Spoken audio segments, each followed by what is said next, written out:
We go back to our story on a PM e-drive mission, and to discuss about it we are joined by Saharsh Damani, CEO Federation of Automobile Dealers Associations, FADA. FADA is India's apex national body of automobile retail industry. Welcome, sir, to the program. So first of all, a general question. How important is the promotion of e-vehicles in the country to address the environmental pollution concerns?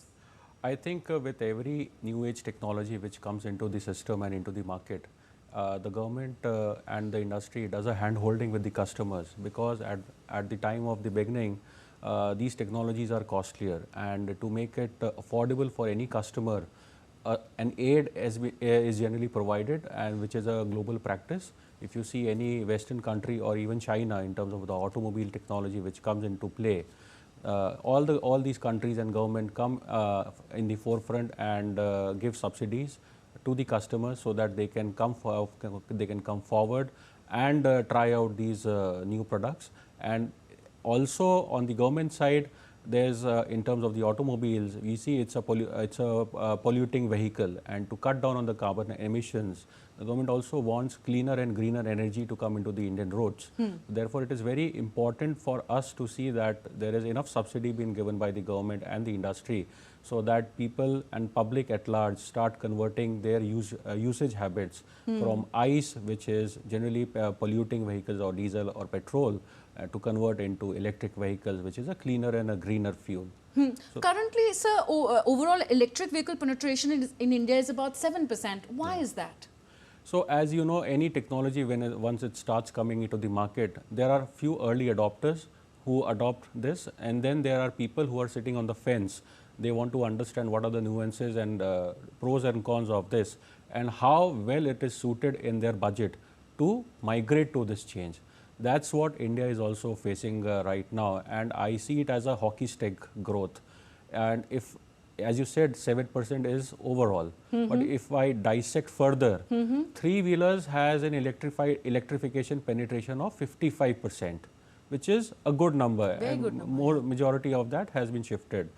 Two-wheelers currently is at 6.5 to 7%, Okay. which is generally used by the mass market. And now if we talk about the total vehicle sales, two-wheelers constitute around 70% of the total vehicle sales.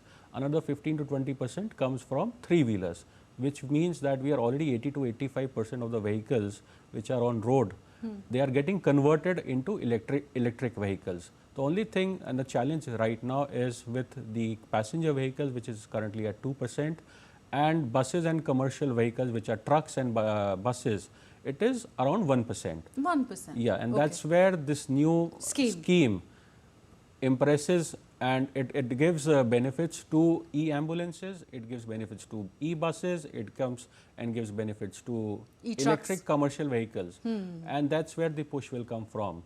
If you see in emission norms, the trucks which are on usage, they are the most polluting vehicles. And to make them go off the road, we need to convert them. So government is having a two-pronged strategy. They are building and bringing, they have announced the new policy in terms of the electrification. Also on the other side, there is scrappage policy, where if you scrap a vehicle, you get additional discounts, and if you convert that into an electric vehicle, then subsidies also kick in. So I think it's a win-win for both the customers and the government, and obviously for all of us as public at large, because we start breathing cleaner and greener air. Yeah, so it is a win-win for both sides. Why have the electric cars been left out from the PM e-drive scheme? I think if we look at the price range of electric cars, they generally start from 12 lakh onwards and goes as high as 2 to 3 crore rupees, which means at the entry level, that's where the problem is. But someone as a customer, if they are buying a vehicle price at 12 lakhs, they are not at the entry level category. So government's push right now is to bring people up the ladder. Therefore, the focus has now been shifted only to the two-wheelers, to the three-wheelers, and to the newer categories of buses and e-trucks. So because as what I see in terms of the subsidy, a customer who is having a good disposable income, and if he can buy a vehicle of 12 lakhs, he doesn't generally need a subsidy. It's something similar to the gas cylinders, where if I can afford a gas cylinder, why should I look for a subsidy? Similarly, if in the category of vehicles also, it is more now focused towards upliftment of people's life. Therefore, person who would want to buy a new electric two-wheeler or a three-wheeler for his living, and to people who are in the commercial vehicles or in the business side, in terms of the buses or commercial vehicles, that's where the entire focus of the government is. Okay, and an important component of this PM E-Drive scheme is e-ambulance also. It's also a significant component. I think it's a it's a good gesture, and it's all welcomed by the entire auto industry that the government has thought of including e-ambulances also into picture, so that apart from e-ambulances, there are hybrid vehicles which are also brought into the frame, so that there is no knockdown and there is no stoppage of the vehicle, and on the long run, these vehicles run more efficiently compared to an ICE vehicle, where the maintenance amount also comes down for them. There have been earlier government schemes for the promotion of adoption of electric vehicles. In what ways would you regard this scheme as possibly being superior to those earlier schemes?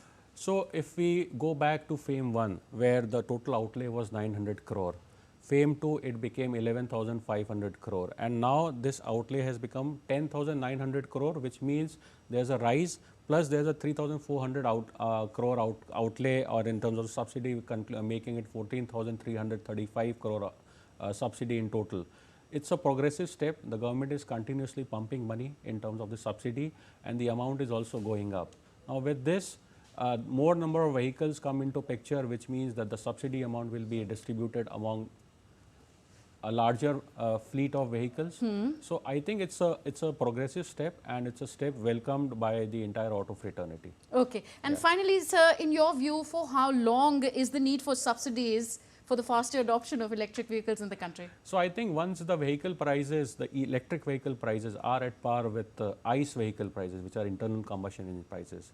Once it reaches that level, I think that's all what is required, because at any point of time, a person is buying a vehicle which is ICE. So, at the same price, if he gets an electric vehicle also, I think he will be at an advantageous position. Why? Because his running costs will be low and maintenance will also come down. Any time frame would you like to fix to it? No time frame. As soon as the battery prices crash and when the prices are equal compared to ICE and EV, that's all what we are looking at. Okay, we'll leave it here. Thank you very much, Sahesh Damani ji. Sahesh Damani ji joining us on NewsNight, CEO, FADA, Federation.